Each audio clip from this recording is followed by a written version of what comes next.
2016. 2016, we're good sir. doing 2016. Our favorites, our honorable Movies of the mentions. decade. Who wants to start? Morgan, you want to start? Sure. I can kick us off, I guess. All right. Yeah. Get the shit out of the way. I feel loose tonight. Okay. I just had me an energy drink and we didn't record. I'm ready. Let's go. I thought I stayed pretty commercial this year, and so third favorite was The Accountant. I got nothing bad to say. That's a good one. I kind of like that take on that form of autism and the way that his dad drilled that survival instinct into them and turned them into almost monsters, I guess. But, assassins. Yeah, super assassins with intelligence. Yeah, I'm surprised this is the only movie where we had an autistic guy as an assassin. Wouldn't they be ideal? Because they're so particular and they're so. Yeah, I'm looking for.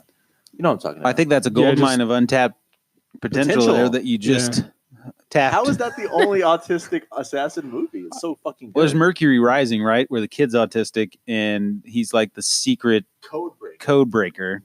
That's only, and then there's A Beautiful Mind, which is slightly, he's not an assassin. Yeah, he's not killing anybody. Good choice, Morgan. I like that movie a lot. I like him. I have nothing bad to say about it. Yeah, it's a great action movie. Yeah, love the scene where he's doing all the forensic accounting on all those walls everywhere. Brilliant. Just a lot of fun. Good action. Yeah. And John Bernthal actually plays a really good villain in that movie too. He's Affleck's brother, and it's just fun to see them on the screen together. Yeah, he's an underrated actor in my opinion. Yeah, not a huge Ben Affleck fan a ton of times, but I really liked that movie. Oh, he had a good year. Yeah. I think you're next. Oh, we're going counterclockwise? Yeah, let's do it. My number 3 is starring the great Ben Affleck, and this is Batman versus Superman, the ultimate cut. And I want to stress ultimate cut because there are 2 versions of this film, one of which I never saw, and that's the theatrical version. So had I seen it, I don't know if this would have made my list because it's gotten a shit ton of bad reviews. But the ultimate cut, which came out on Blu-ray first and only on Blu-ray, really blew me away. And this was that movie in 2016 was that year probably that really made me stop paying attention to outside opinions on movies. All these movies that we're going to talk about here, at least most of them on my list, have low, well, I won't say bad review scores, but this one in particular has on Rotten Tomatoes a rotten score. It's in the 28th percentile. And that steered me away from going to see it theatrically. I'll admit it. It's 2016. I'm on social media, and I was starting to see that I was being influenced by critic opinions on movies. And Batman v Superman was the first movie that I was very excited to see, and I passed on seeing it because of reviews. So then, fast forward to the Blu-ray release, I watched this, and afterwards, I'm like, well, they got it all wrong. They got everything wrong. I just watched this 3-hour epic from Zack Snyder that did everything I wanted to see in a Batman movie. Ben Affleck is the best Batman I've seen on cinema, and that's on the cinema screen. That's bold. That's a bold take. But is it really that bold? The closest competition is Christian Bale, and Ben Affleck, I'm sorry, is a more intimidating and physical presence as Batman than Christian Bale is. Absolutely. Did you forget George Clooney? We tried. We tried real hard. Michael Keaton, good sir. Michael Keaton's not an intimidating presence as Batman either, even though Val Kilmer's not an intimidating presence as Batman. And you got to understand, I guess this movie's lore and the plot of this movie is pulled from one of the most legendary Batman stories there is, Dark Knight Returns. Frank Miller, who had a 40-year-old grizzled Batman as his version of Batman, who has already been that vigilante. He's not the up-and-comer who thinks he can do something about all the crime in Gotham. He's the guy who has not really changed much of the crime in Gotham and has had defeat after defeat. And there's an exchange with him and Jeremy Irons in this movie, Ben Affleck and Jeremy Irons, in which they discuss that. And Jeremy Irons says, we've been at this for so long. And Ben Affleck says, yeah, and what have we changed? Or Gotham's still the same. And that sort of tone is brought into this Batman. And then there's the whole other aspect of Superman. This is more than just a comic movie for me. It's an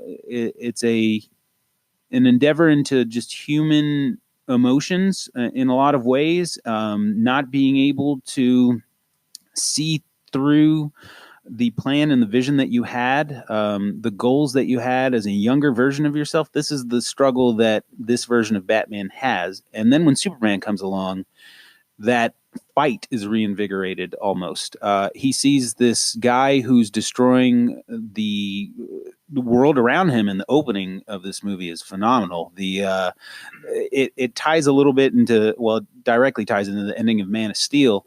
And we segue into the beginning of Batman versus Superman, and we see Ben Affleck's firsthand experience of that destruction of, is it Metropolis? Yes, Metropolis. It is Metropolis, and he's there because he has a building there in Metropolis, and we see that reinvigoration in the opening scene of him looking up and seeing these gods that are destroying the city around him. And this is a new level of intensity for Batman too. He's introduced as Batman in the movie in like a very horror style introduction. It's like a creepy apartment building. Yeah. Just it's like a cop call for some criminal activity in a building, and there's a cop in there, and then Batman seen lurking in the shadows. But he's a creature. Yes. And we didn't see that Batman before, because we saw Michael Keaton's Batman was not really intimidating. He's a mythical figure.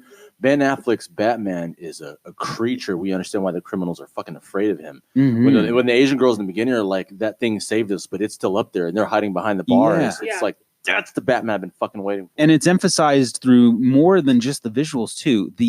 There's this weird audio that comes on every time Batman's on screen and has a fight. It's like this loud hissing sort of growing volume worked into the score, and it's beautiful because it adds that.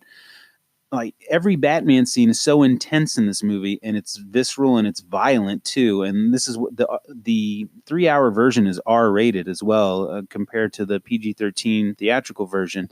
It isn't scared to go super dark, and that was a lot of people's complaint about this movie, is that it was dark. It was too dark. I didn't hate the theatrical version. Oh, okay. I haven't seen the extended one. I thought that I had, but apparently I haven't. And Oh God, it's a different movie. Yeah, that's what Yeah, I've heard. That's what I was gonna say, because Sasha let us I was gonna say rent the Ultimate Edition. Only a matter of time. How much? Yeah. So, Speaking of, those late fees are piling up. right? You got it back. So I mean, it's different movie. It it's is. almost like a different movie. It definitely There's so much explains a lot context. more. Right. Yeah, so it's so much better. Like we were watching this and we were like, this makes sense now. The Superman Definitely. story too. I don't want to talk about Batman too much, but I think that this movie gets Batman right. It got the actor right. If there's one criticism I have, it's that there's not a ton of Bruce Wayne screen time, but that's okay because it's not a Bruce Wayne movie. It's Batman versus Superman. Jeremy Irons, I'll go out and say he might even be the best Alfred I've seen. I know Michael Caine and the sentimental aspect there, but Jeremy Irons is. He's not a dead Alfred. He's like he's gritty. alive. He's gritty. He's involved, and I loved seeing that. He's sassy. Jesse Eisenberg gets shit on for his portrayal of Lex Luthor, which I've heard in the theatrical version is shitty. It's obnoxious. We had no context in theatrical in the version. In the extended cut. version, I finally, because I bitched so much. I didn't hate Batman vs Superman theatrical one. Yeah. I'm kind of like you. I didn't hate it. Yeah. I was entertained, but I was pissed because Jesse Eisenberg's Lex Luthor there was no explanation as to why he hated Batman or Superman to that extent.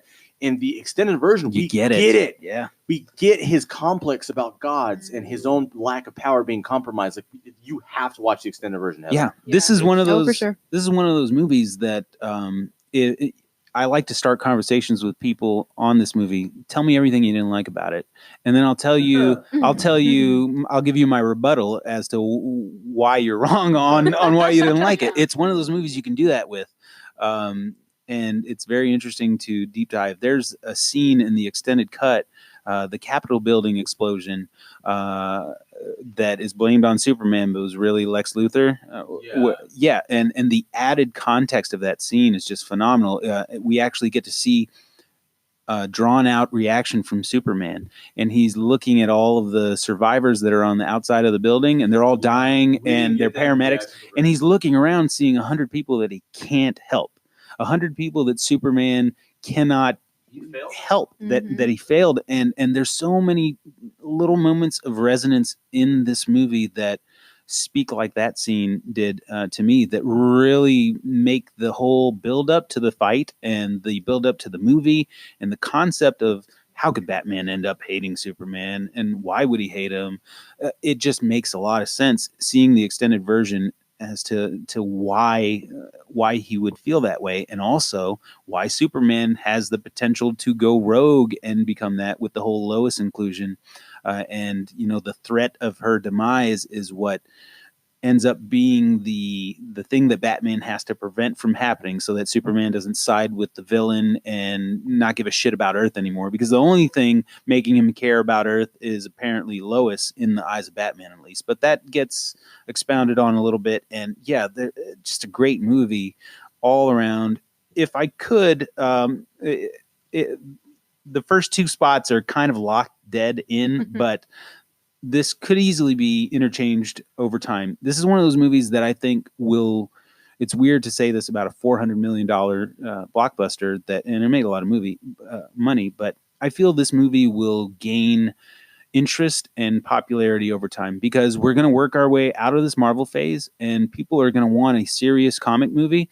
And unless they get them live and in theatrical releases, they're not going to have much from this decade to dig from, except for this. This is a serious comic movie. You've got the Dark Knight stuff at the start of the decade as well, but then it's just inundated with Marvel stuff. And this is a perfect deviation. And I think that's why it struggled too, is because it was too deviant from the cookie cutter Marvel stuff that we had gotten up to that point. And that's not to say there aren't serious Marvel movies, but there's a shit ton of eye candy. And there is eye candy in this movie, but it's not built on eye candy. It's built on some serious dark stuff.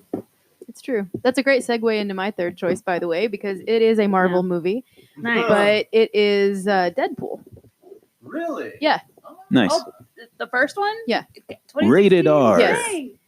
Because it's just a fun movie. It doesn't take itself too seriously. Obviously, Ryan Reynolds doesn't take himself too seriously. He was the perfect casting.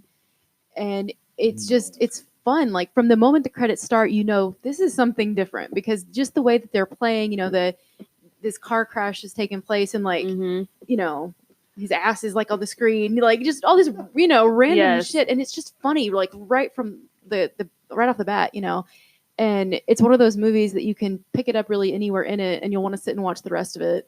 Yeah. And go back and see what you missed too. Yeah. So for sure. And he's just so snarky, and I don't know. I love that one. I totally redeemed X-Men Origins Wolverine and God. Green Lantern. It's like a 2 for 1. Yes.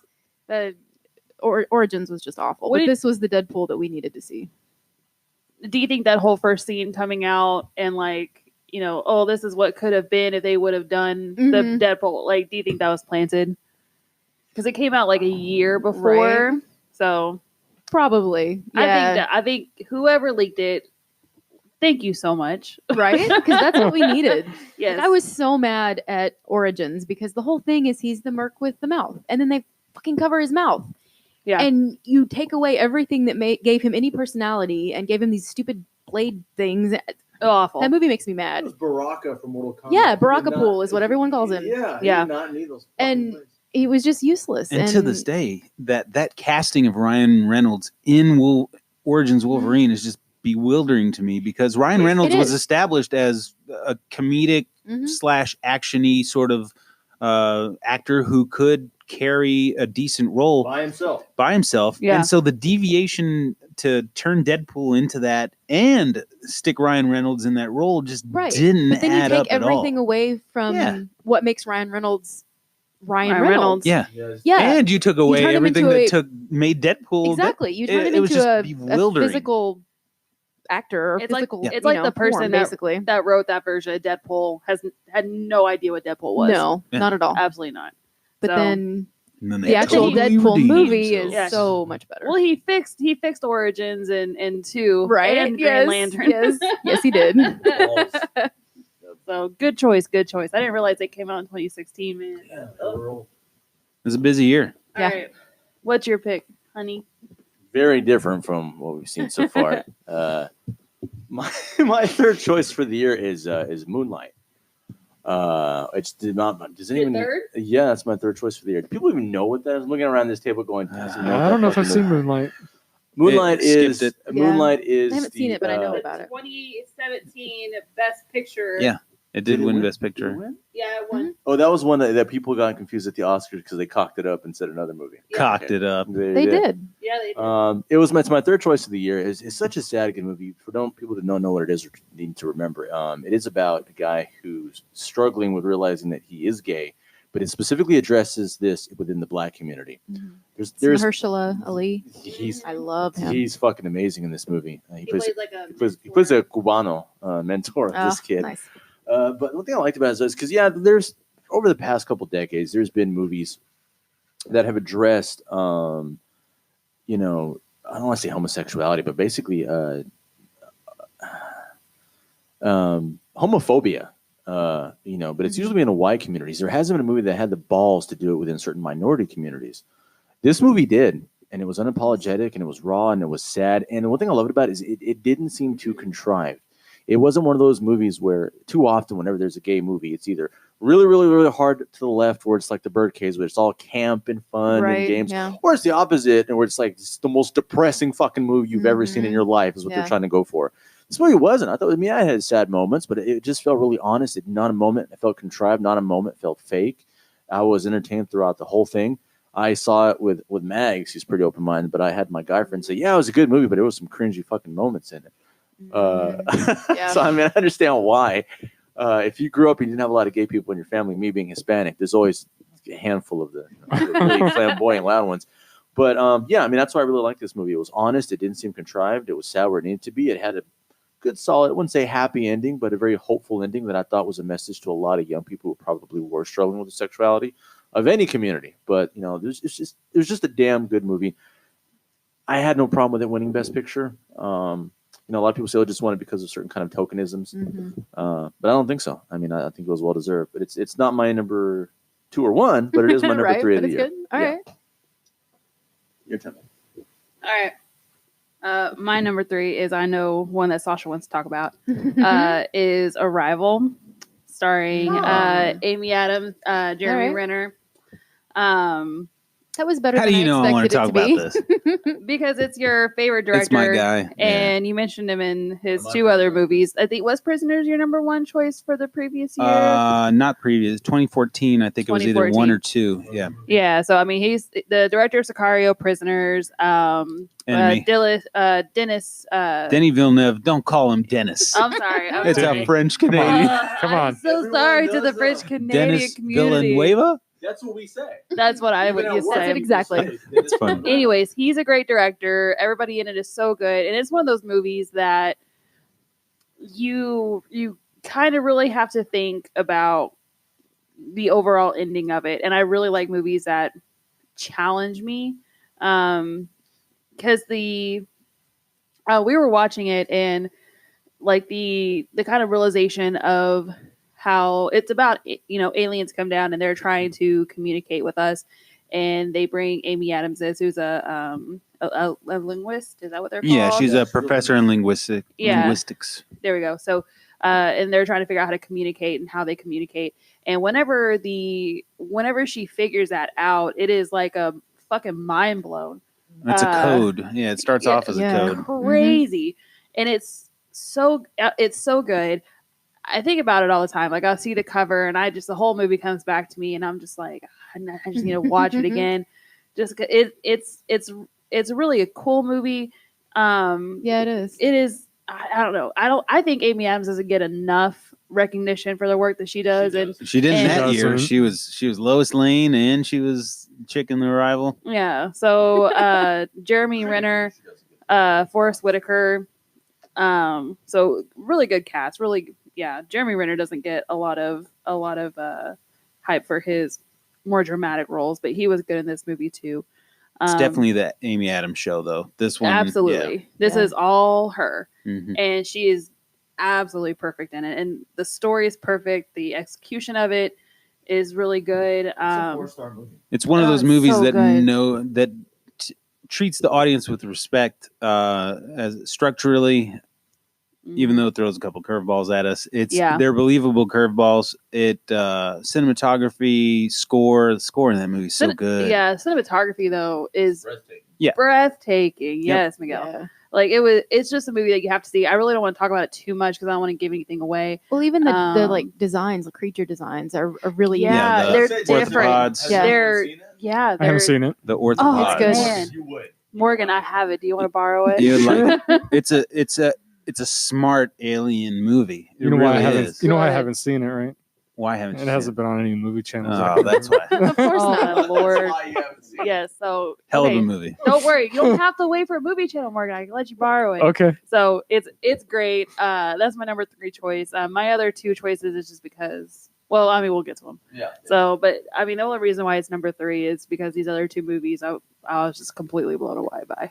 So that's the only reason why. All right, Morgan, back to you. All right. So my number 2 is Deadpool. Nice. I am not a comic movie guy. I enjoyed comic books. I enjoyed reading the comics, but I am not a movie guy for Marvel or DC.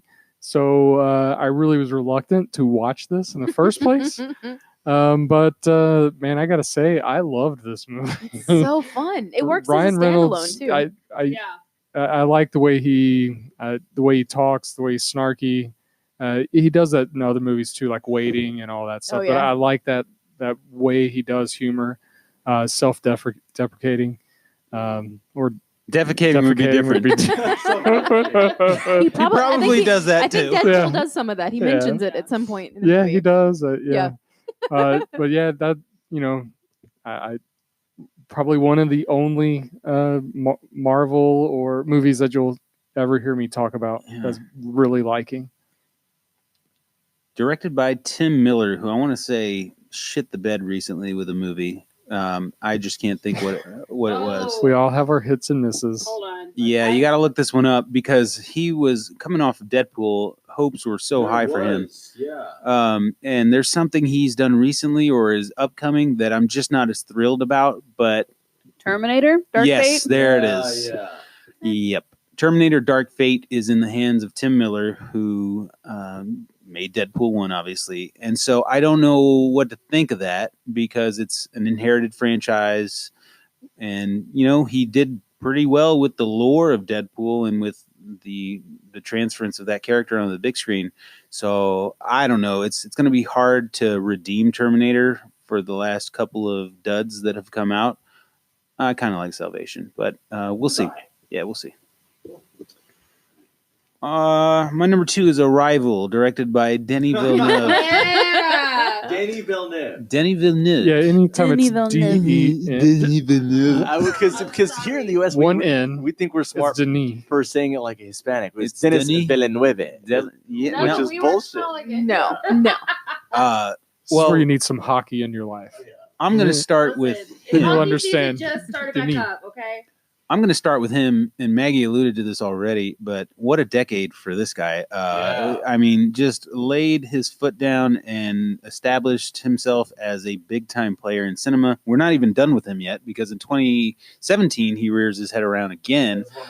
Holy shit, man. I mean, this guy's got a special skill when it comes to being able to tell a story on the big screen and treat you with respect as an audience member and say, and this year does that so well, in my opinion. This might be the best year of the decade for respectability of the audience, because for Arrival, which on the surface is a sci-fi movie, and you think it's going to be an alien invasion movie, a lot of people thought they were walking into that, and it throws you for a curve for a little bit, and it is an alien invasion movie on a superficial level, because the characters in this movie, the scientists, this is as realistic as I think it can be depicted on the big screen if this were to really happen.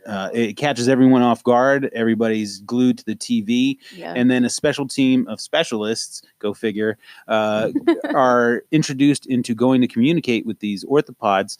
And it starts off with hazmat suits, with shields between them and the barrier of communication. And then over time, the relationship between these aliens just grows more comfortable and more comfortable to the point where at the end, towards the end, without giving too many spoilers away, Amy Adams is just in street clothing and with her mask off and all of that, and just communicating with these things on a very personal human level, because it turns out that they aren't here to destroy us at all, and there's a lot more going on that would delve into some of the spoilers of the film. But man, also beyond that, it is quite the movie to be discussing our concept of time and how time works. And we've talked about this in previous years with such great films as Interstellar. And wait for that discussion.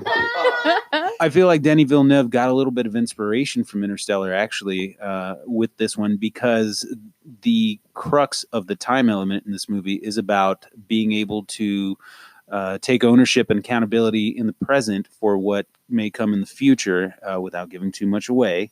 So a lot of that bleeds over from Interstellar and certainly some other sci-fi time travel movies, but this isn't a time travel movie. It's more of a do the most with your time now, because you've got one life to live, and just maximizing the potential and the opportunity in every waking moment is pretty important. And the Amy Adams character, towards the end of this movie, really that sentiment resonates with her, and she gets what's happening in this film, and it took Aliens for her to understand.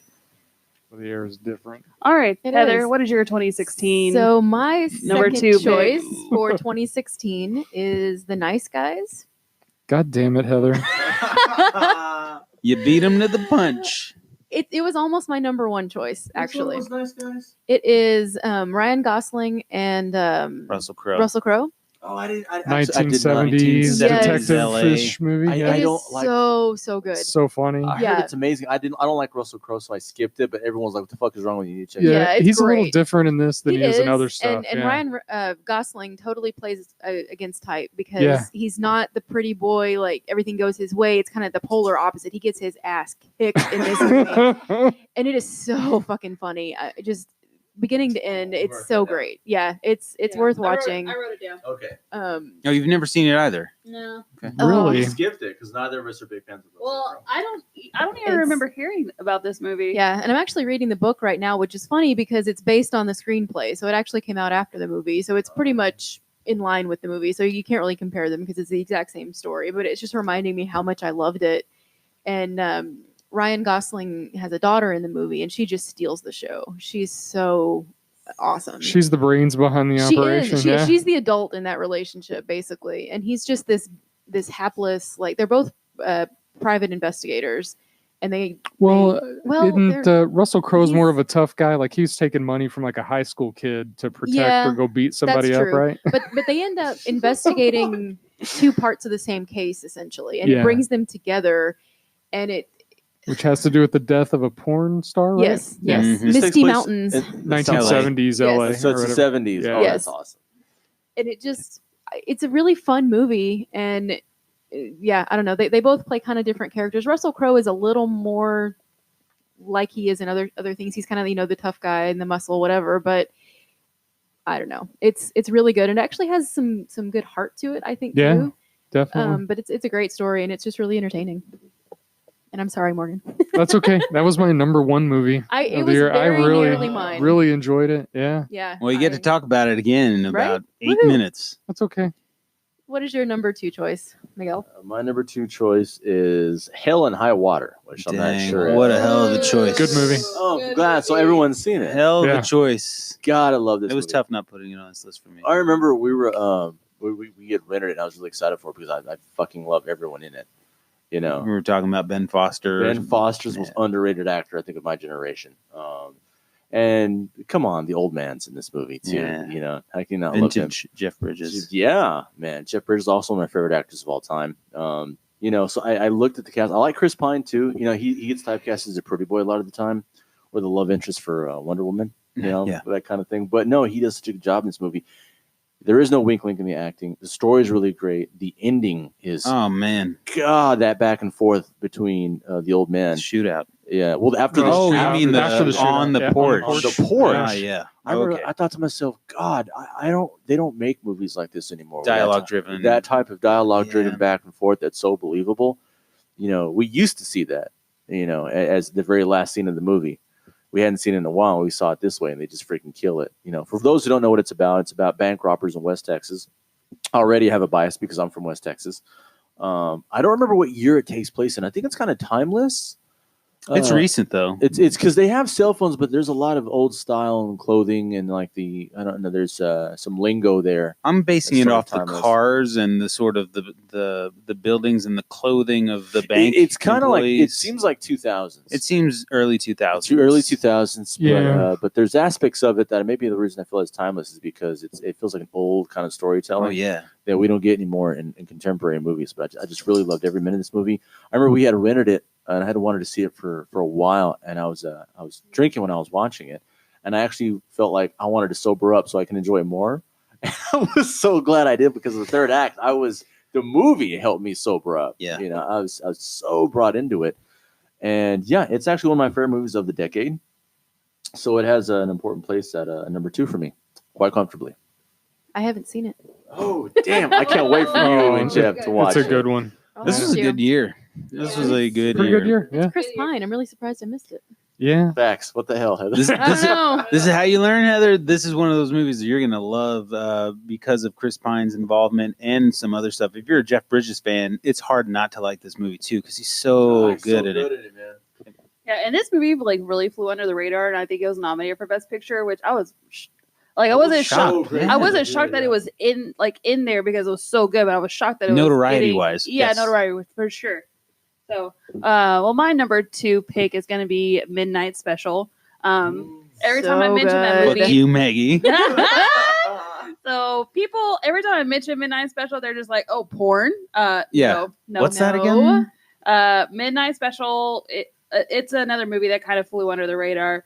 It's about a boy with it's an indie movie with Michael Shannon and Kristen Dunst and Joel Edgerton. Joel There we go. Edgerton, Kirsten Dunst, that's all it Adam was. Driver. Such Listen. a good Oh, Adam movie. Driver's But so listen, good in this. Yeah, Yes. he's it's about a little boy who he's special. He sucked in That's- another movie in 2018. I thought. So Yeah, facts. no, I'm just gonna mute your mic. Okay, sorry. But I don't want to go too much into the movie. It's a pretty special movie, and the guy that made it, I see what Jeff you did Nichols, Mhm. ha ha ha. He actually, fun fact, he actually sold the story to Warner Brothers.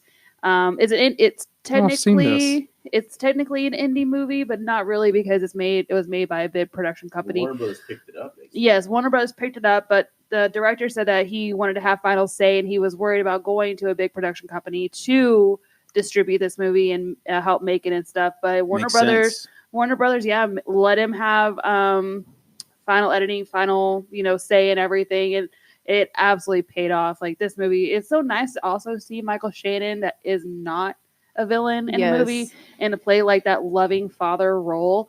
The so kid that's good. in it is the main kid that stutters in the new It movie, so you'll recognize him in his younger days. yeah. So it's a really good movie. It's very interesting. Michael Shannon and Jeff Nichols, they teamed up earlier on in the decade with a movie that we may have touched on. No, this is Take Shelter. Take Shelter. Oh, I don't think we did talk about that. It might have made my honorable mentions list, but you could Mhm. you could see the traction that Jeff Nichols was gaining with that movie because it's about a guy who's just obsessed with calamity and destruction and is trying to protect his family at all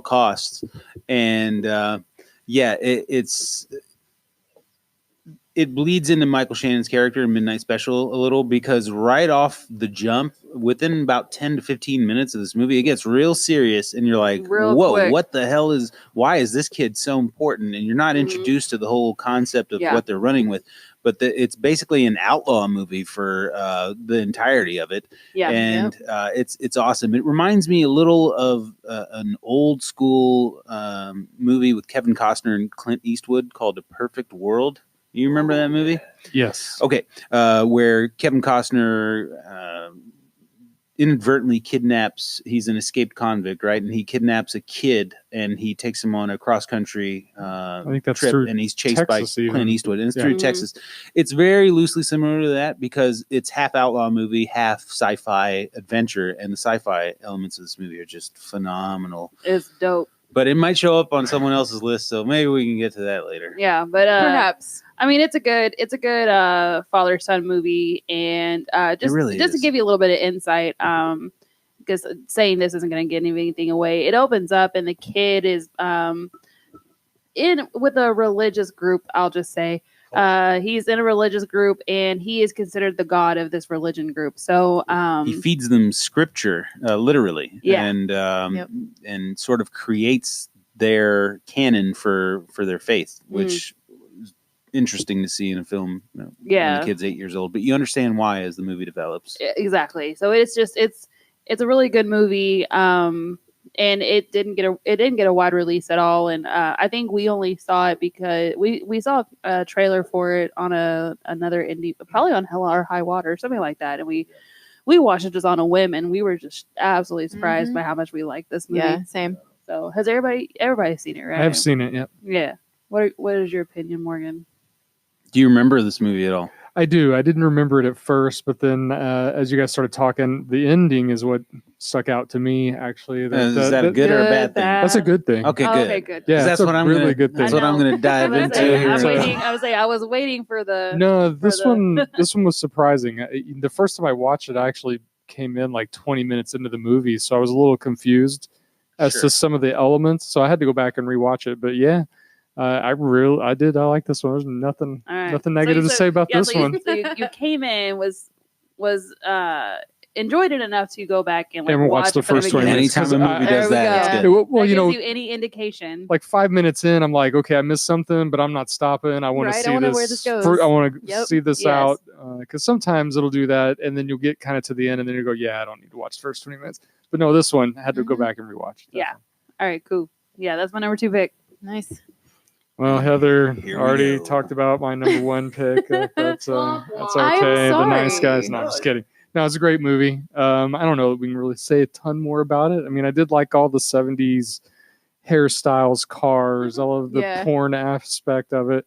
I keep thinking they're going to make a sequel to it maybe at some point, but maybe not. They could. But yeah, they kind of left it open a little bit for them to do that. But like I said, it was very nearly my number 1, but it just got edged out. Yeah, I was flip flopping between that one and Deadpool. I guess Heather and I have similar tastes. Apparently, yes. Right, okay. That's why we have these talks. It's so fun to see at least this year we develop. had similar tastes. Yes, yeah, sure.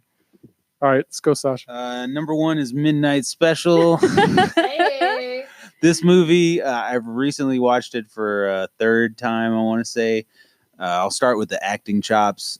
They are pretty strong in this movie, from Michael Shannon to some of the supporting characters like Adam Driver, who plays a CIA analyst that's brought in to figure out what the heck this kid is all about and why all this hoopla is going on. And he starts as a skeptic. And again, Maggie touched on this a little bit. This is about a kid with special abilities that seem at first to be extraterrestrial, and they very well may be, but everybody is trying to confirm that. And it seems that the only people at the start of the movie that fully are on board with it are the people that are protecting him and keeping him from this religious cult that views him as sort of a siphon for power and influence in scripture. But then again, the movie does a good job of rationalizing that, and sort of there are moments where the characters talk about what's experienced. If you watch the trailer, you'll see what I mean, because the trailer gives away that the kid's got blue eye beams shooting out. So I'm not giving away too much with that. And obviously, if you saw an 8-year-old shooting beams, colored beams out of his eyes, you would instinctively think that something supernatural and extraterrestrial was occurring in front of you. So the movie does a good job of establishing that and sort of separating itself from the norm of a standard E.T. Style movie or a sci-fi film. Where it gets very interesting is that it in the end, it develops into why this kid had this ability and what it all led up to. And that's the part that I want to keep hush hush for folks who haven't seen this movie, because the last 30 minutes of this movie are they're pretty mind-blowing for me. And at the time, I was contemplating a lot of the same things that this movie is contemplating about reality and about time and about the world around us and about what everything is all about. Ancient astronauts, alien life, how this place was founded in the first place, how language was created, how mathematics came about, just all of the stuff that we don't have privy to see how it was conceptualized to begin with. And maybe just offering the contemplation that we could have had some help along the way. This movie does an exquisite and very poetic job of saying, yeah, it is all possible. And it would all make sense if it did happen that way. And for a movie to do that and sort of confirm very, very deep emotional thoughts that you want to think are possible, it's just a really humbling and just heartwarming experience. And the last 30 minutes of this movie are heartwarming and mind-blowing at the same time. I just love everything about it. Nice. So my number one is also Midnight Special. Dang. Wow. Didn't see that one coming, but happy. Yeah, we saw the trailer and really wanted to see it, and then I was just blown away by this movie. It kind of made me fall in love with Michael Shannon, actually. Same. Yeah, he's always been kind of this asshole guy. Yeah. And he just wasn't at all in this movie, and I don't know. I loved it from start to finish. It's so good. Yeah, it really is. And it's a bunch of different genres in one. It is a family drama for sure. Mm-hmm. The Kirsten Dunst element, the mother, the son, the father, they're separated. It's a hard movie to put into a box. Yeah, it really covers so many different things, and you really just have to say, go watch it. Like, I can't really describe to you how you're going to feel about this movie, but just go watch it and see. Yeah, and it's just another one of those movies that treats the audience with a level of respect that in 2016 was starting to dwindle a little bit, and it felt like some of the filmmakers put a hard stop on the mindless entertainment that they had seen building up throughout the decade that people were gravitating towards, and they said, well, let's throw the folks who want to see meaningful, important stuff a bone again, because you've got Arrival, Midnight Special. There's some stuff we're going to talk about in the honorable mentions, I'm sure, that are really intelligent films. Moonlight. These are movies that have meat and potatoes to them, and they're not just all superficial fluff and eye candy. And yeah, Midnight Special it's very like special. Maggie said, it's very special. It Is your pick Midnight Special? My pick is not Midnight Special. Aww. It was going to be tied for 3 with Moonlight for me, though. Fair enough. Wow. Yeah. Ooh, Nice. I like that little connotation there. Midnight Special, Moonlight. Right? Yeah. No. So what is your number one? Go ahead and name me. My number one is Civil War. Nice. Captain America Civil War. And I have It's a great movie. I like it. It's the most mainstream movie of that year, but I don't give a shit. It's probably my favorite Marvel movie. There's so many problems I have with so many Marvel movies. None of them are perfect. So many of them are great. This is probably my favorite one to this day. That airport scene is just is amazing. You see it in It's just comic such a books, and you beautiful wish you could see CGI. it on Yes. screen. And whatever. But it's creative CGI because it's one of those things where it's like, so what? It's entertaining. It's an epic. it didn't scene feel that- CGI though, because Yeah. I watch movies that there's one guy friends from work said you need to watch this movie. It's Mila Jovovich, whereas she's like it's in the future and she's like on a bike. What the fuck's that movie? Ultraviolet. That was one long cartoon. They want to talk about bad CGI, man. It looked like she was in the middle of a cartoon. See, but with Civil War, they knew how to do it right. They knew how to take practical effects and use CGI when it was necessary. Point being, like that airport scene. It's funny that you mentioned that. That's one of the things people still talk about to this day. Yeah. Because it's one of those scenes that you watch it and you see it in the comic book, and you're like, man, I wish we could put this on screen, and they fucking do it. Yeah. Well, we got Spider-Man. Yeah, it's when Spider-Man came back to the MCU, which is a big deal. Mhm. So it's a landmark Marvel movie, and it was a turning point in the whole MCU because not only did we get Spider-Man, but it was a turning point when it comes to the relationship of the Avengers and where they were headed. It was the Avengers movie I wanted that I didn't get with the first two Avengers movies.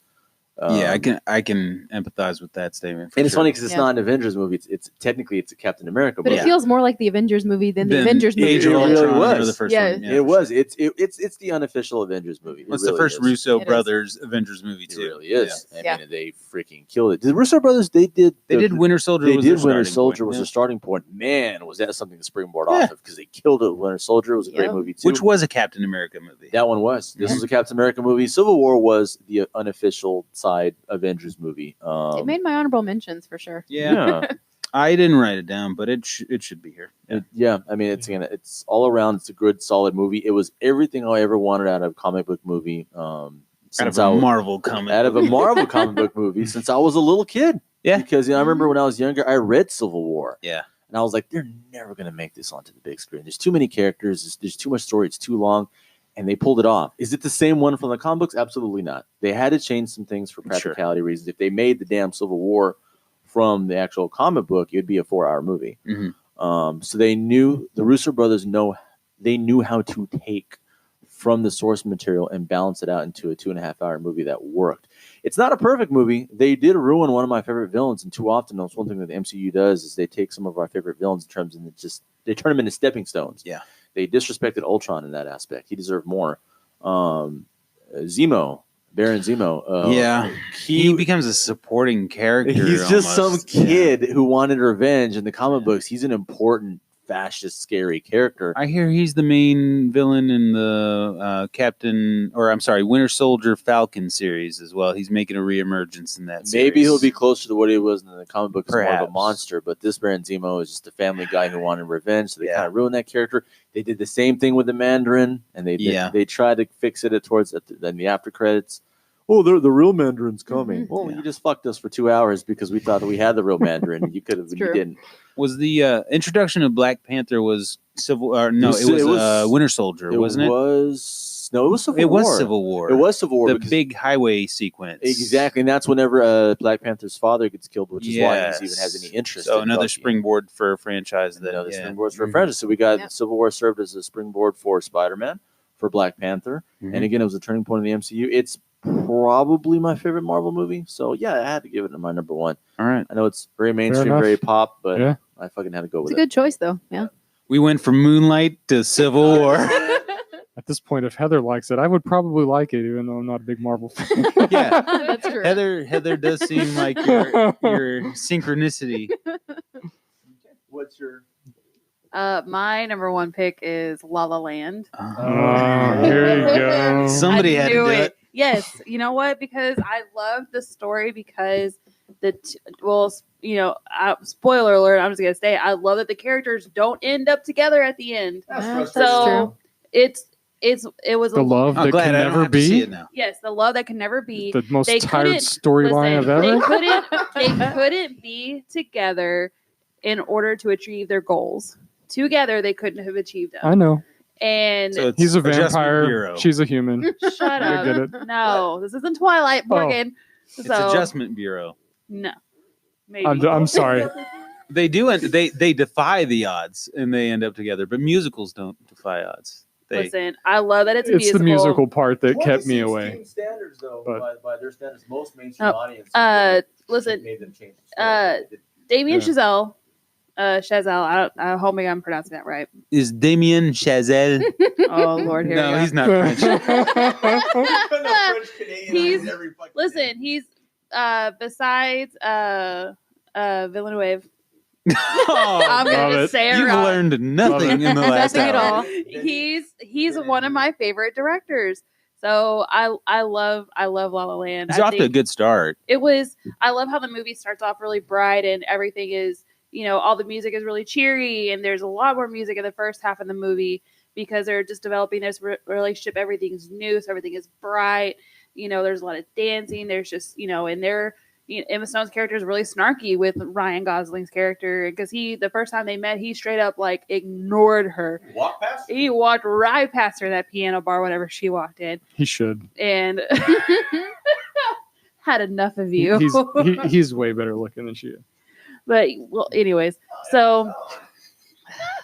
anyways, so Miguel's commentary. I really wanted to kitchen. like this movie. I love musicals, and I think the hype killed this one for me because I saw it after it was already hyped up so much, and I did not like it at all. This Wait a movie. second. This is the infamous, because, I'm confused here sitting and thinking about it. This is the infamous gaffe at the Academy Awards, isn't Yes, it? yes, it is. Okay, Yes, so... they announce it La La Land, and then they go up there and during their acceptance speech, they're like, "Well, we didn't win anyways." It was That's- By Moonlight. the way, Yes. So it was Who said it? Who fucked it up? the Academy. No, but who fucked it up? It doesn't matter. So, but I agree with you about the hype, but I wouldn't. So Miguel, of course, did not want to go see this movie with me. So yeah. I went and saw it by myself. Don't blame him. I loved Miguel. I love Miguel. I'm not going to make him go see a movie he doesn't want to go see. So I went and saw it by myself. I absolutely loved it. And this is the only movie that I can remember in a really long time that the day it came out, I went and bought it and I watched it. nice. I watched it all over again. It was Warren Beatty screwed it all up. Okay, Warren Beatty. Which is funny, So- and there's this weird tie into Dick Tracy because I hear La La Land looks a lot like Dick Tracy stylistically. The colors, yeah. It's really bright, but Mm. towards you get to the middle and they start to have some of their issues. The movie gets a little bit duller in colors, they were more muted. I see. Do you want to get closer to the mic and have your commentary? What did you think of La La Land, Miguel? So, he has a lot of opinions, but you can't hear him in the back. Well, I can appreciate La La Land. It was one of those movies where it wasn't one of my favorite movies. I have respect for it. I just don't like it or love it like Maggie does. And one thing I love about is the art direction. It's really smart. Like she says in the beginning of the movie, it's very bright, it's very pretty, and then the palette changes as the mood changes with the main characters. That's cool. Which is really fucking Yeah. cool that they did that. It's not a bad movie. It's just that it's not one of my favorites. Okay, well, it's my favorite. I don't care what any of you say. So, it's a good damn movie. It's probably one of those movies that I'll end up watching at some point by accident, and I'll end up enjoying it. And when you say by watching, Yeah. you mean forced into watching? No, mean, I, It'll okay. just be on and be like, no, okay. it'll be you know. coming on. It'll just be like, oh, I'll put that on and check it out, and then yeah. I'll get hooked. And Are Are you the like only I person have- at this table with cable? Oh no, you guys have No, cable. we have still. cable. Okay. I have the movie if you want to borrow it. That's okay. For me, movies like wouldn't- this have you to come wouldn't on make an kind of effort to organically. watch it. Yeah, Yeah, it's gotta, but if it was just on. it's got to be a little Yeah. organic. It's- Yeah, it's got to be on. Oh, Gotta okay, come so on he's before gonna be like, oh, okay, the NCAA. There's no Game football of the to week. watch. Yeah. I'll Yeah. watch This La is La one I would Land. definitely revisit like just football's because over. Yeah, football's Like I over. said, It's the 11 hype p.m. was- and you're calling in sick tomorrow. too much for me. The hype was so big, and I think Yeah, Yeah. and that's the thing. I think there was a lot of hype surrounding it, but I think a lot of the hype surrounded with Ryan Gosling and Emma Stone being in the movie together. Yeah. And they're singing, and we haven't seen Emma Stone actually singing, and really Ryan Gosling singing in a movie either. right. But Emma Stone was just coming off of being in the Broadway Cabaret. And so Right. she was, really big in that scene after or before this movie came out, or she was casted. So it was another actress was casted before Emma Stone, but then she ended up backing out. I can't remember who it is Yeah. now, of course. True story. It is, but I don't remember who it And was. yeah, I don't remember who it was, but and then of course, Ryan Gosling was like, what about Emma Stone? They've worked together in Crazy Stupid Love, and there's another movie that they worked in too, but I can't remember it now. Is this Damien Chazelle's debut? No, his debut was Whiplash, I believe. Ah, So this yeah, is that's his right. follow up to Whiplash, which again, Whiplash. Mm. We were talking about that year. I think we did talk about that year, and it was on my list. Yeah, it was. I think it So- was an honorable mention though, or maybe number 3. Yeah, I Yeah. think it was a number 3, but I think it was up there. He went on to do First Man with Gosling as well, which was really good. He did. He really likes Ryan Gosling and working with him. So, but I mean, they're really good together. Everybody has their, there's these big directors that do these movies, and they always have that one actor that sticks with them. Like with Martin Scorsese, it's Leonardo DiCaprio. Feels like it. Like Jeff Nichols, it's Michael Shannon. And Christopher Nolan has his favorites too. I mean, he likes he Leo Tom a little Hardy, bit. Leo, Michael Caine. They. I mean, it doesn't hurt to be friends with a director and be in badass movies. Yeah, that is true. So it doesn't hurt at all. But yeah, so La La Land's my first choice. All y'all can go suck it. If y'all didn't like it, I don't care. But that's my number one pick. I'm a sucker for musicals. I'll watch every single one of them. Me too. I love them. Yeah. Which there's a really good musical coming up in 2017. Hey. You know what I'm talking about? I do. In fact, the remake of Grease. Yes, that's the one exactly. Oh, okay. Cats. There's that's a remake coming out Cats. this year, next year, 2019. Oh, that's coming up in 2017. The next year after the one we're talking about. Sorry, time travel's tough, guys. It is extremely. For 2016. 2016 honorable mentions. I did like a couple of movies that came from the video game realm. I did like Warcraft. Was there a Pixel sequel? I did too. That's almost funny. Almost. I actually liked Warcraft a lot as well. Yeah, I thought they did a pretty good job with a solid storyline. I know that you had problems with it. Insert right? the fart effect, fart sound effect, or the big poop effect. All right, do that here for Warcraft. Why? For mentioning Warcraft. I was gonna see it out of curiosity because I was like, they had the balls to make this movie. That's why I wanted to see it. It was a notable guy who had the balls to make the movie too. It's Duncan Jones, right? Yes. Yeah, from he did Moon. Yeah, right. What? Yeah. Yeah. Moon, which is a hell of a movie with Sam Rockwell. Yeah. And Duncan he's Jones also is David Bowie's son. Yeah, he's also David Bowie's son. Yes. And then there's something you didn't know else. by the name? David Bowie's name is funny. actually David Jones. He just changed it because there was a Davy Jones already. Wow. Yeah, we've had a couple of discussions about how promising Duncan Jones's career was looking, and then in comes 2016 in Warcraft. Source Code. Source Code. Source Code, Moon, and Mute, which is a straight to Netflix movie in 2018. That was Alexander Skarsgård, right? Mute. Yes, that's right. Good. Yeah, that was good too. Assassin's Creed also came out. I enjoyed that one. I didn't expect you to see to put that on here. I didn't put it on mine. I like that movie. I just didn't want to get really shit on. You guys liked both Assassin's Creed? We both liked Assassin's Creed. Yeah, that's well. I come from an Assassin's Creed playing the video game. Did you as well? Yeah. Okay, that's interesting. Did you play, Miguel? I played a little bit thanks to Maggie. Okay, but it pissed me off. Didn't like it. Didn't like the movie. I think a lot of people who liked really liked the game didn't like the movie. Yeah, they didn't know how to turn it into a fucking movie, which is what most video game movies suffer from because it's hard to do. Yeah, it's hard to do. Only a couple have done it. That's another podcast for another I'm not saying they did it well, Kombat and the first but you enjoyed it. But I liked it. That's fair. Yeah, I liked Free State of Jones. I thought that was a good Matthew McConaughey movie. Not as powerful as some of his other stuff that he does, but pretty solid.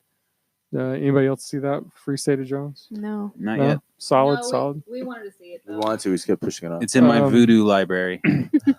Purge election year. I really liked this one. That's a good one. Yeah, it is. Man, the Purge series is so underrated. I have yet Except to see for the one first of one. them. First one's a piece of shit. Skip the Purge. Skip the Purge. 2 and 3 and go are to fun. the others. Yeah, I agree. Secret Life of Pets. I like I like some cartoony stuff. Love it. It's broken funny. through that hard shell. Yeah. That's true. Well, it was the heavy metal scene really Yes. that caught me, and I'm like, okay, all right, I got to check this out. Yep. Light Between Oceans. That one's the where the lighthouse is between two oceans, and that husband and wife team have to live out there, and They find a baby. yeah, they find a baby. A boat washes up basically with a dad and a baby, and the dad's dead. Sounds More biblical. of a serious drama type movie, but I thought it was pretty good. Yeah, it's with is it Michael Fassbender and Alicia Vikander? I know it's I'd have to Alicia go look it up. Vikander, but I can't remember who plays the main guy. I don't think I've even Entering heard of this- this one. Yeah, like she wanted to keep the kid, didn't want to say anything. They ended up kind of doing that, but Nice. Solid movie. That's one of the movies I saw on your list, and I was interested just based off the title. Yeah, Michael Fassbender. Yeah. I like Deepwater Horizon, the BP oil thing. Yeah, that was a hell of a good movie. I don't. Peter Berg. Peter Berg is Pete- badass. Pete Berg. I hope I can call you Pete. Pete Berg is badass if you take Battleship out of the whole equation, but Forgive him for that. yeah, we do. He's made a lot of real visceral, sort of Zack Snyder-esque action style movies, and I really liked seeing him do Deepwater Horizon because I didn't think it could be turned into special effects sort of action movie style, and it's not that for the first 45 minutes, but then it really does turn into like some really dramatic action, and it's so well done and well directed. Yeah, I like that movie a lot. Wahlberg. Yes. He always does well in those real life stories. Take it to the Invincible. Yeah. What's the one with the boat? The fishing Contraband? boat. No, the fishing That boat. was on your list earlier, though. Yeah, Contraband was one. Yeah. The fishing boat. Perfect Storm. Perfect Storm. Yeah. Yeah. Good one. That was an intense movie. Yeah. I did like Suicide Squad. I did too.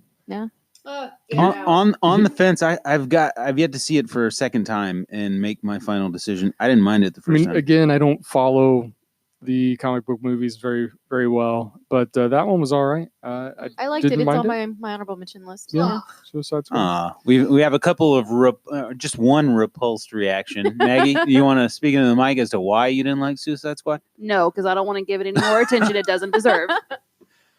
Fair enough. All right. There's a reason why it's being remade with James Gunn, so y'all two will know how good a Suicide Squad movie can be. Okay, you're welcome. Probably not, but we'll see. All right. What's your left? I got Girl on a Train. Oh man, that's a good one too. I keep looking up the stuff that you're mentioning. I'm like, yeah, we're on the same page when it comes to honorable mentions. Except for the one about the baby. The Light Between Oceans. I've never even heard of it. I've never remotely heard of this movie. Me I'm neither. trying to find information about where the fuck did you hear? You got the title right? I could have gotten. What if the it's title the wrong. oceans between the light? No, it's the Light Between Oceans. Yes, it's the Light Between Oceans. That makes sense because it's a lighthouse. Yes, right? I have the book. I have not read it yet, but it's supposedly super damn good. And Rachel Weisz is in it too. Yeah. So I mean, it has star power in the movie. It just didn't get a really wide release. I've never even heard. Dude, it's directed by Derek. I never pronounce his name right. Cianfranci, who did the Place Beyond the Pines. Oh, the great movie. Mm-hmm. He likes the thing around the other things in his titles.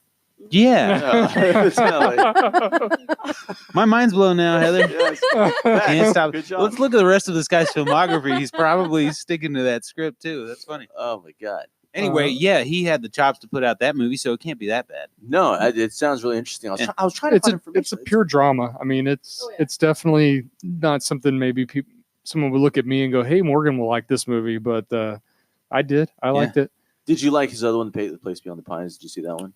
I haven't seen that one yet. Yeah, So I probably would like that. Was that last decade, or did it just not make the conversation at all this decade? Did we all overlook it? We all overlooked it. Maybe. That's okay. It was early. It's kind of, it doesn't hold up as well as the first viewing, 2012. but it was good. It's just, It was. Yeah. there's only so much you can say about it. It's not a movie I can rave about. It's hard. It's one of those movies that's hard to watch again. Yes. It's Thanks for saying it. Yeah. Yeah. It's a good movie. It's not. You're not enthusiastic to watch all over again. Yeah. It's rough. Yeah. Yeah. Got any more, Morgan? Yeah, I got two more. Comedy, Keeping Up with the Joneses. Anybody check that one out? Yeah, that was a Zach good one. Galifianakis. That's Yeah. one of Maggs' favorite comedies. And too. John Hamm. John Hamm. Oh, I yeah. love John Hamm. That was a surprisingly Oh my good God. movie. Yeah. It was pretty funny. That's pretty good. Love the scene in the at the back of the Chinese restaurant. Yeah.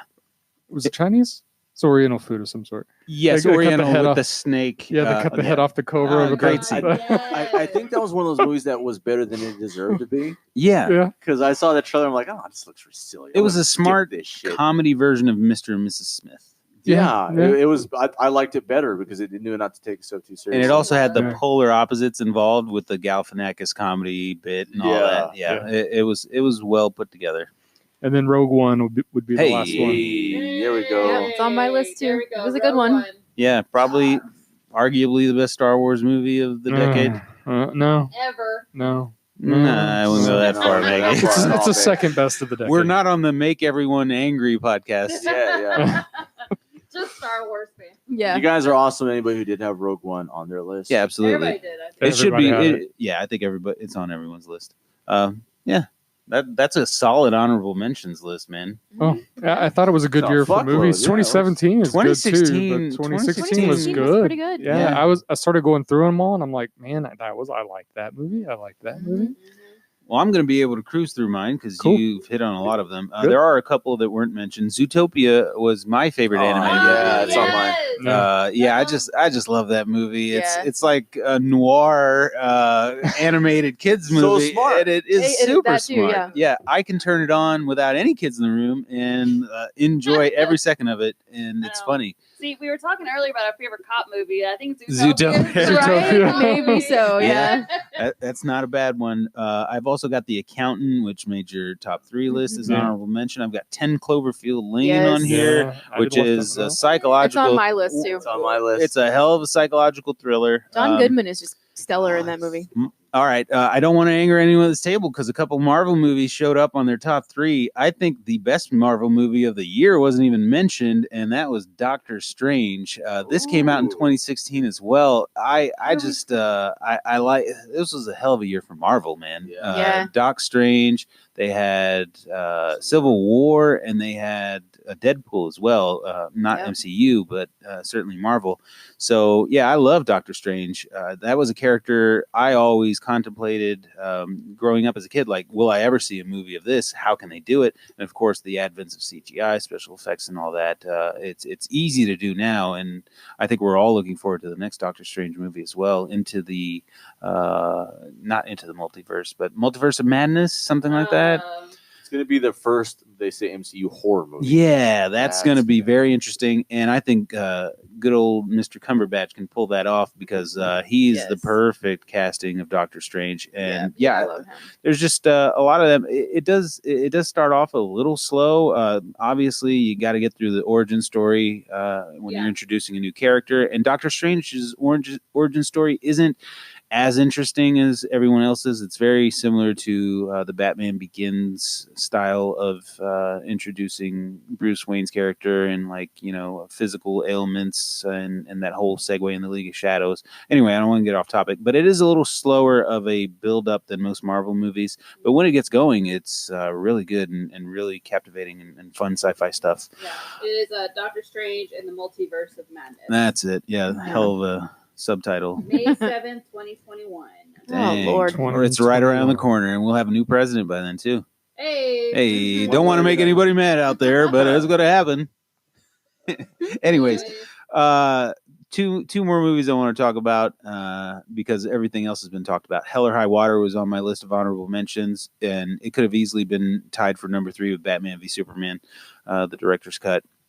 Star Wars Rogue One. 999, which is a really, really cool cop drama gangster crime movie with one of the best ensemble casts of any movie that year. You've got, I never pronounce his name right, Chiwetel Ejiofor.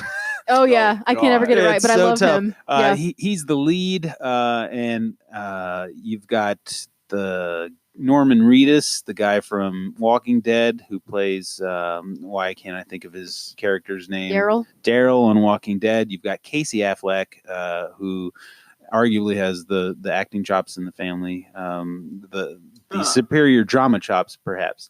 He's in this movie. Anthony Mackie's in this movie, and Kate Winslet is a Russian crime lord, crime mafia boss in this movie, and she's awesome in it. This is just a really cool cop crime movie that has a lot of visceral imagery and a lot of memorable scenes, directed by John Hillcoat, who also did The Road. So it's not like a happy-go-lucky cop movie. Wow. It's a pretty dark and very tough to watch at times movie. And that's 999. The last movie I want to talk about is Autopsy of Jane Doe. Yeah, I missed that one. Yeah, that came out this year. That's been on our queue, like 2 different queues forever. We haven't got around to watching it. You got to see it. It's so good. Brian Cox and Emile Hirsch play morticians, right? Is that what they're called? Autopsy people? They're morticians. Medical examiners? Medical examiners. Okay, fair enough. And they coroner. There you go. They're coroners. Morticians, funeral home. Okay. Yeah. And so anyways, they deal with autopsies on a daily basis. And there's a little something off about this girl that they wheel in. They start unraveling little clues as to what happened to her. And it's based on the actual autopsy itself. So the first 30, 45 minutes of this movie are almost, it's like a medical drama and a medical mystery that's unfolding in front of your eyes. And then it goes all out horror because there's a lot more going on than they were led on to believe. And it just goes all out horror, and these 2 guys isolated in this medical underground. I want to say it's it's underground, it's like in the basement. Adds to the claustrophobia of it all. And they're closed off to the outside world, and it's 2 a.m, and they're performing this autopsy on this girl that is literally Jane Doe, hence the title. And things go batshit crazy from the 45-minute mark on, and it is a ride. And since it's the Halloween season, I'd be remiss if I didn't recommend this for everyone who wants to be scared shitless movie, because it's really intense, and it's that intensity that in a horror movie that's so seldom these days, that some of the scenes are hard to watch because it's an autopsy. So there's like a zoom in to a body part, and you're waiting on pins and needles for something to jump out and startle you. And it happens half the time, and the other half the time it's a red herring or a false jump. Keeps you on your toes a bit. And it just keeps you on your toes. Heck of a good movie. My favorite horror movie of the year for sure. Awesome. A lot of mine have already been mentioned, but I'd have to go with Kubo and the Two Strings. Dang. It's an animated movie. It's some good animation this year. I really like. Yeah, I like the animation style. I like the story. I just thought it was a kind of a cool movie. Another one of mine, even though this is a really stupid movie, but it's Keanu with Key and Peele. I tried. Yes. I really tried. But it's really, really stupid, and I stick with this one. And I like slapstick, dumb comedy. I really do. I'm a huge fan. Obviously, it was just if you've been listening to any of these podcasts. It was so over the top and far fetched that I don't know. I just found it amusing. I mean, the kitten aspect was funny. Of course, that's what drew me in. Of course, but I mean, I like Key and Peele. It's like Weekend at Bernie's with a cat. It kind of, yeah. It's kind of weird. Yeah. I don't know. I don't know. These 2 guys. Yeah, I've seen it, and we laughed and we liked it. I can't hate on it right now because I don't remember enough of it. Fair enough. It was brainless comedy, which sometimes is okay. Yeah. And then my top honorable mention, which almost made my top 3, is Star Trek Beyond. And I thought about she's got to represent. I have to represent, but also this one. Well, one, it was co-written by Simon Pegg, and he's a huge fan of the original series. Not only also playing Scotty in the newer movies, but he just did it really well. If you watch it, a lot of the imagery, like on the planet, is a lot like stuff from the original series. So like it's so cool. The foliage, the colors, man, they're awesome. And they played it really well. And I don't know, I just enjoyed this one a lot. I did not like Into Darkness at all, which really made me sad because I was excited about Benedict Cumberbatch. So I was excited about Khan. I thought they fucked him up with one of my favorite actors. They did a little bit. Yeah. They made did. him a so little I was too millennially. Yeah, I was really happy to see it come back to something. You don't want to see that in Star Trek. No, I was just happy to see it come back to this that I really, really enjoyed, and it felt like it paid homage to the original series quite well. It felt like a really good episode of Star Trek. Like the TOS. Like it just felt like that sort of vibe. They're on this other planet and they're just trying to escape it. And along the way, you're introduced to a bunch of cool characters, and the palettes and the colors it did a good job of getting the core right. Yeah, exactly. And that's all I had that hadn't been mentioned yet. Cool. We're on my honorable mentions. Did you already go with yours, babe? No. I'm last. Well, good. So I'm gonna start a fight because 10 o'clock. Me and Maggie, we walked out of the theater. I remember it's one of the few times. Most of the time, we're on the same page. We walked out of the theater watching 10 Cloverfield Lane. Maggie was like, "Ugh," she did not get it. I fucking that's a great movie. It's not that I didn't get it. I didn't like it. Maggie didn't like it. I love this movie. 10 Cloverfield. Here, let's get Lane. the high five over the mic here. Yeah, thank you. I liked it. Bingo. See, I love 10 Cloverfield Lane. Kicked off the podcast. It's really right here on my list. Yeah, Nice. I absolutely loved it. I mean, John Goodman was so stellar. It's such a wonderful reminder of what an amazing actor he is. We always love him as sort of the big funny guy, but he. But he's got the chops He tries too, to be yeah. that. He tries to be that for a little bit in this movie. But That's even scarier though. It ends because up he starts being doing scary. that, and you're like, "What? What the fuck?" Like this guy is. By the third twisted. act, you realize that when he is trying to be funny, it's more cringy because he's out of his fucking mind. Yes. Yeah, he's a psycho. Yeah, but I loved how the movie kept you guessing with Mary Elizabeth Winstead's character, and then the third act at the end, it was so wonderfully controversial third act. A lot of people don't like this third act for whatever reason, and I've spoken to a lot of folks that feel like it was just a cop out to introduce the Cloverfield world into it. But I think it was done perfectly. I thought it worked perfectly well with it. There was a Netflix movie that tried to piece of shit. Yeah, it tried to, and it did not work. Cloverfield Paradox. Yeah, and it was get the fuck out of here. That was a piece of shit. No one likes paradoxes. It was a piece of shit movie that had no reason to even try to implicitly exist in this universe. But just capitalizing on this movie worked. Yeah, this one made sense. It did make sense. One thing I loved about it was we have all these ideas. We've got a strong head nod. Nope. We have all these ideas of what might happen when she leaves, what the world's going on in the world. And when she leaves and we see these weird alien probes around, I'm sitting there going, I have no fucking context. I am feeling what she's feeling, which is what the fuck is going on out there in the world. Yep. We think it's the end of the world. It might be nothing. It's all a hoax. He just kept her in there because he just was in love with her. Sure. And then whenever she gets you out have no there, clue. You have no clue. And then whenever she gets out in their fields and there's these weird alien probes going on, legit. Yeah. What? And she's like, maybe I was better off in there. Yeah. Shit. Now what? We have absolutely no context as to what the fuck was going on. My mind is blown, but I'm like, this works with that universe of what they've built. So it's absolutely one of my favorite movies of the year. I had a real hard time putting it in my top 3. Yeah, it was going to be a 3-way tie with number 3, Moonlight, and no, we can't do those. Yeah, we can't. Can't do ties. And Midnight Paradise and Midnight Paradise, Midnight Special. Yeah. But that's I'm gonna mention. We've talked about how much we like claustrophobic tight quarters movies too, and 10 Cloverfield Lane is. I mean, the biggest. Obviously, it expands in the third part of the movie, but for the rest of it, it's the house. That's pretty much it. It's this house that's very. It like a bunker. It's not even a house, basically right? A bunker that he turned into an imitation of the home he had. Yes, right. And it's incredibly claustrophobic. They do such a dollhouse feel to it too. It does. Sort of like there's traps around every corner, and it's been set up by this John Goodman character to sort of prevent people from escaping for good reason. Yeah, great movie. No, it's one of my favorite movies of that year. Definitely, so definitely has to get an honorable mention. Midnight Special's on there too. I love Midnight Special. We can agree with that. So Maggie, you got nothing bad to say about that one, Maggie. Of course not. I love Midnight Special, but not no stupid 10 Cloverfield. Midnight Special was the movie that it didn't make any of its money back at the box office, but when people discovered, I was reading an article about it, that it started making crazy money on demand.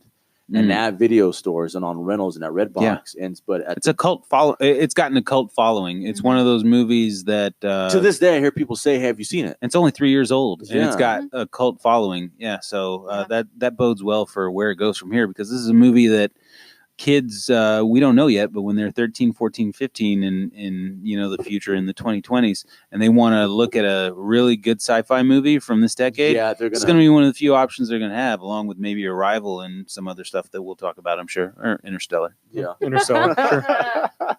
And then my honorable mention for the year is Rogue One. Yeah. How do you pull off a movie that feels more in your gut like a Star Wars movie without a single fucking lightsaber, or maybe Darth Vader's? But there's no Jedi in this movie. There's not a single Jedi in this movie, but I remember watching Rogue One and getting that feeling in my gut like I did when I was a little kid watching Empire Strikes Back. Yeah. It felt like that universe that I had not felt. I felt like I could almost smell Tatooine and all these other places that I grew up with. I didn't feel that with The Last Jedi. I felt like it was a pop commercial movie asking me for my money. With Rogue One, I felt like a fan knew what he was doing, and he brought us back to that universe that we grew up with. Yeah, it's such a sad. It's bittersweet because I got to love these characters. And spoiler, sorry if you haven't seen this, fuck you. Or if you don't know going in, if you don't know going in, spoiler, they all die. I mean, they're on the planet. Well, we should know because it's based on the stories we hear about in New Hope, where she says a lot of people died to bring us these plans. Well, guess who? This is the story of those people. Of those poor people that made the sacrifice. Yep. And there's a part of me that felt like, damn it, if these characters survived, we could have gotten 2 more other movies before they died, but they do not want to compete. Would have been great. Yeah, we could have gotten 2 more movies out of these characters that you got us to love that had such great dimension to them, but Disney does not want a competing trilogy within the Star Wars world. No, we're gonna make them. We're gonna take your money, these little side pictures. We're not gonna have a competing trilogy. People are gonna use to shit all over what we did wrong with The Last Jedi. Yeah. But if Disney didn't care, and if we were allowed a trilogy, holy shit, man! I mean, the writing and directing that we got from the Rogue One could have been in 2 other masterful movies, and it just sucks we didn't get it. Yeah, it's one of my favorite Star Wars movies of all time. Yeah, I thought they did a really good job with everybody knowing they were going to die.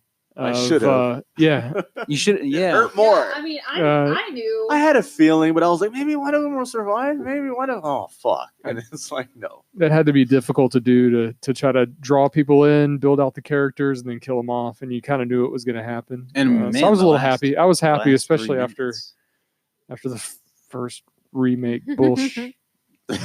And if I'm remembering correctly, the last 3 minutes introduced one of the most iconic movie characters of all time, right, into this film as well. Well, I mean, believe Darth Vader is in the end. Well, it goes right into the opening of A New Hope. That's right, and that was awesome. The way he delivered that was stellar. I mean, it's really. I can't think of another movie where you get your heart broken and then you get punched in the face with an action scene like that, because they're dying. They're blown up on the beach. None of our heroes are left, and you see Darth Vader just wrecking ass. Yeah, you didn't get that in La La Land. No. I mean, he goes in, he's just slaughtering motherfuckers. Yeah, so we're reminded I did like that. Yeah. of why Darth Vader is not just a pop figure. He's seriously one of the most important evil characters in sci-fi history. Absolutely. Okay, but yeah, that is good choice, man. Somebody needed to extend the discussion on Rogue One for sure. Yeah, since it all made our honorable mentions. Yeah, that's true. It made everyone's honorable mention, right? Everyone. You goddamn right it did. Okay. I only have 2. No, I had 3 honorable mentions, of course. One being Rogue One, the other being Zootopia, which Sasha's already mentioned. My other honorable mention is another animated movie. It's Moana. I still haven't seen Moana. Cultural appropriation? I'm so sad for you. I'm just kidding. It looks I don't pretty know. good. We just, for whatever reason, haven't seen it yet. And I want to. I love Moana. I have Same how old far heroine. I have how far I'll go on one of my playlists in my car that I listen to all the time. It's such a good movie. It's so sweet, and The Rock's in it. Isn't he a voice? Yeah, I he's a believe voice. so. Yeah. That wasn't the draw to it, but it was. That was my draw to it. I love The Rock. I swear. Don't see The Rock. Yeah, the movie is really good. I thought it was a nice change of pace when it comes to like a Disney Pixar like princesses. I guess she's not. I see. It's not conventional when it comes to Disney princesses. She's a village girl. You think that was on purpose? No, she wasn't just a village girl. Like she was a princess. Well, she was a princess for them. Yeah, that's right. Well, I mean, Cinderella wasn't a princess either. Yeah, it felt very appropriate. She married. Oh, that's she married up. She married up. She became princess. But still, I think Moana was unconventional, and in just other ways, not just because of her ethnic background, but the setting and then what she was going after. She wasn't trying to marry up. She was trying to save her people. She didn't have a love interest. Oh, that's an interesting point. Yeah. So that was really nice, and this was something that she left her home to discover who she is, like just be more in her, just how she felt. I don't really know how to describe it, but just watch the movie if you haven't already. Yeah, I think it's a good movie. She follows her heart Yeah. for the duration of the film. Absolutely. So, and there's no real. I guess there are villains, but there's no like traditional Disney villain. I don't. Not that I remember. No, it's there's no like single character it's like this entity of nature. Yes, there you go. It is exactly. Yeah. So, and the actual like filming of it is the animation of it is so good. How much time do I have? Okay, you got all the time. I got a minute to talk about it. So and wrap up the episode. A minute to win it. Tough task. A minute to win it. We got this. But yeah, no, the animation is so good. Of the characters and the story is really good. All the actors are Polynesian too. Awesome. Yeah, the girl's Polynesian and she was 16, I think, whenever they did it. Now so I want Chick-fil-A. She's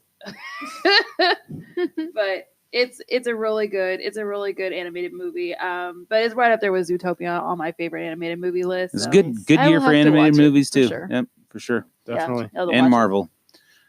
Yep. All right. That's 2016. That's 2016. Woo! Finally. It took us 5 hours because God damn it.